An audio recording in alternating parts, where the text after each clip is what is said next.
మన్యం జిల్లా కురుపా మండలం పూతికవలసలో ఏనుగులు బీభత్సం సృష్టించాయి. గ్రామంలో గల ఏగిరెడ్డి సింహాచలం అనే రైతు యొక్క 3 ఎకరాల కర్బూజా పామాయిల్ పంటను పూర్తిగా నాశనం చేశాయి.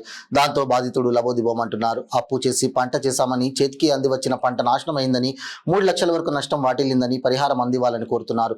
ఏనుగులు రాత్రి గ్రామంలోకి చొరబడి వీధుల్లో సంచరించాయని, ఇంటి గేట్లు ధ్వంసం చేశాయని, బయటికి రావాలంటే భయంగా ఉందని గ్రామస్తులు ఆవేదన వ్యక్తం చేస్తున్నారు. ఏనుగులను గ్రామాలకు దూరంగా తరలించాలని కోరుతున్నారు.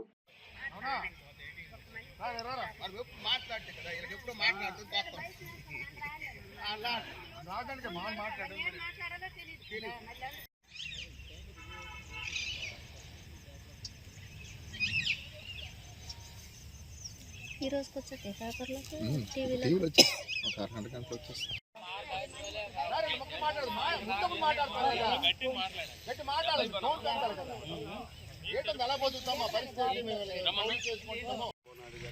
నారా లోకేష్ గారు ఇదంతా ఎక్కడ నచ్చినట్టుందో మీరు అందరూ చూసి మాకందరికీ సాయం చేసి పరిపెత్తారని మేము కోరుకుంటాము.